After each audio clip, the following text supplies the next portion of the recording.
সালাম স্টিল ভোটের গাড়ি নিয়ে খুলনা ১ আসনে আছেন সহকর্মী তরিক ইসলাম। তিনি জানাচ্ছেন সেখানকার নির্বাচনী খবর। সালাম স্টিল ভোটের গাড়ি নিয়ে আজ আমরা চলে এসেছি দেশের দক্ষিণ পশ্চিমের জেলা খুলনাতে। আমরা এখন রয়েছি খুলনা ১ আসনের বটিয়াঘাটা উপজেলার সামনে। সমস্যাগুলো কি আছে?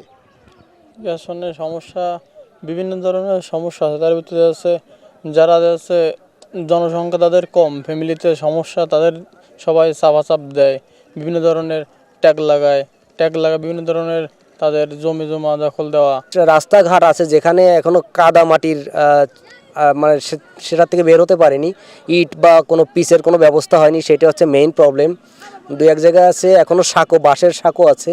ভূমিকম্প সহনীয় মোস্ট ডিউরেবল দেশের প্রথম থার্মেক্স রড সালাম স্টিল। সালাম স্টিল বোঝে ডিউরেবিলিটি। সালাম স্টিল মোস্ট ডিউরেবল স্টিল। বিশেষ করে অনুন্নত যোগাযোগ ব্যবস্থা এখানকার একটা বড় সমস্যা। পাশাপাশি নদী ভাঙন রয়েছে, এছাড়া দখল, চাঁদাবাজি, সন্ত্রাসী নানাবিধ সমস্যা রয়েছে। তাই তারা বলছেন আগামী দিনে নির্বাচনের মাধ্যমে যারাই ক্ষমতায় আসুক তারা তাদের এই সমস্যার সমাধান এবং জীবনমান উন্নয়নে বিশেষ ভূমিকা রাখবে, এমনটাই কিন্তু তাদের প্রত্যাশা।